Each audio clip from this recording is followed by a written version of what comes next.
قل هو الله أحد الله الصمد لم يلد ولم يولد ولم يكن له كفوا أحد.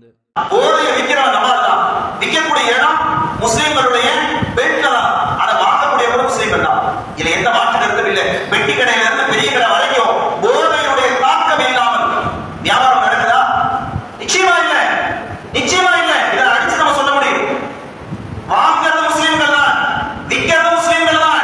விற்கப்படக்கூடிய இடமும் முஸ்லிம்கள் இணைந்து வாழக்கூடிய பெட்ல தான். ஒரு கிறிஸ்தவன் எழுதி போர்டு ஒட்டியிருக்கிறான், என் கடையில போதை வஸ்துக்கள் விற்கப்படாது என்று. அவன் வச்சிருக்கக்கூடிய பைபிள் பல மாற்றங்களுக்கு உட்பட்டது.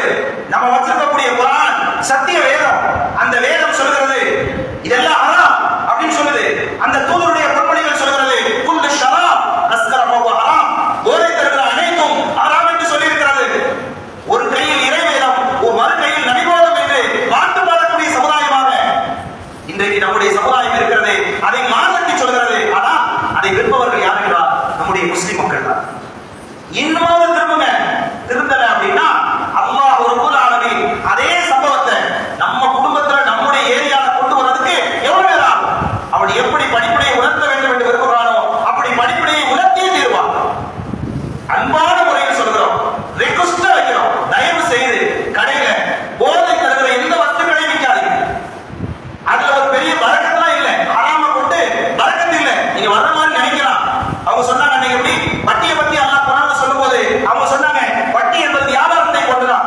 அல்லாஹ் வளவளன்னு பேசல, ரெண்டே வார்த்தையில முடிச்சிட்டான். வட்டி ஹராம், வியாபாரம் ஹலால், ஒரே வார்த்தையில முடிச்சிட்டான். அல்லாஹ் வளவளன்னு அல்லாஹ் வந்து என்ன செய்யல, லெசன்லாம் எடுக்கல, ஒரே வார்த்தை வட்டி ஹராம்பா, வியாபாரம் ஹலால். இந்த வியாபாரம் ஹராமான வியாபாரம். இந்த ஹராமான வியாபாரத்தை கொண்டு நம்முடைய வாழ்க்கையிலே நிம்மதியாக நாம் இருக்கலாம் என்று கனவு காண வேண்டாம். தயவு செய்து அன்பான சகோதரர்களே, நம்முடைய கடையில் இருக்கக்கூடிய போதை தருகிற வஸ்துக்களை விற்காதீங்க. அல்லாஹ் நிச்சயமாக நமக்கு அதை விட்டுவிட்டால், அல்லாஹ்வுக்காக ஒரு காரியத்தை விட்டுட்டா அதை விட சிறந்தது அல்லாஹ் உங்களுக்கு தருவான். நபிகள் நாயகம் ஸல்லல்லாஹு அலைஹி வஸல்லம் சொன்னார்கள், அல்லாஹ்வுக்காக ஒரு காரியத்தை விட்டுட்டா சிறந்தது நிச்சயமா அல்லாஹ் உங்களுக்கு தருவான். நீங்க கவலைப்படாதீங்க. 4 கஸ்டமர் போயிடுவாங்க, 2 கஸ்டமர் போயிடுவாங்க, இதனால நான் வியாபாரம் பாதிக்கப்படுவேன். சின்ன சின்ன பாதிப்புகள் இருக்கும், அதற்கு பின்னால் பல நன்மைகள் இருக்கும். எனவே அன்பான சகோதரர்களே, தயவு கூர்ந்து நாம் சொல்கிறோம், பீடி சிகரெட் உட்பட சின்ன சின்ன அந்த போதைக்கான வழிகாட்டுதலாக இருக்கக்கூடிய, போதையுடைய அந்த கருவாக இருக்கக்கூடிய, போதையுடைய முதல்தரமாக இருக்கக்கூடிய இதெல்லாம் விட்டு நல்லா நீங்க ரோட்ல நடந்து போகும்போது பாருங்க, எத்தனை கூடிப்பு ஒரு குடிப்பா ரோட்ல நடந்து ஒரு தெருல இங்க இருந்து அங்க வரைக்கும் நடந்து போய் கை நிறைய அடிக்க வர முடியும். வேற ஒண்ணு செய்ய வேண்டாம், கை நிறைய எத்தனை கூடிப்புன்னு சொல்லி அந்த உதட்டு கடையில வைக்கிறாங்க பாருங்க. அதை எடுக்க முடியுமா முடியாதா? நடந்து போகிற பாதையில குனிஞ்சு நடக்கும் போது எத்தனை கிடக்குது ரோட்ல? கொஞ்சம் யோசிச்சு பாருங்க. இதை விற்கிறது யாரு அப்படின்னா நம்ம தான் விற்கிறோம். வாங்கி பயன்படுத்துறது நம்ம சமுதாயத்தில் இருக்கின்ற முஸ்லிமான வாலிபர்கள். அல்லாஹ்வுடைய ரசூல் சொன்னார்களே, ஒரு முஸ்லிம் யார் தெரியுமா? தன் கரத்தாலும் தன் நாவாலும் பிற முஸ்லிமுக்கு யார் தொல்லை தராமல் இருக்கிறானோ அவன் தான் உண்மையான முஸ்லிம். உண்மையான முஸ்லிமா இருக்கக்கூடியவன் தனக்கு எது விருப்பமோ அதைத்தான் தன் சகோதரருக்கு விரும்புவான். தாங்க நம்ம சாப்பிடுவோமா கேட்டா சொல்றாங்க, நாங்க சாப்பிடுறது இல்லையே, நாங்க குடிக்கிறது. அப்ப நீங்க குடிக்காத ஏன் விற்கிறீங்க?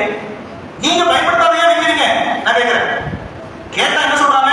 நாங்க சிகரெட் குடிக்கிறது இல்லை, நாங்க போதை தருகிற பானங்களை அருந்துவதில்லை. ஏன் விற்பனைக்கு வச்சிருக்கிறீங்க?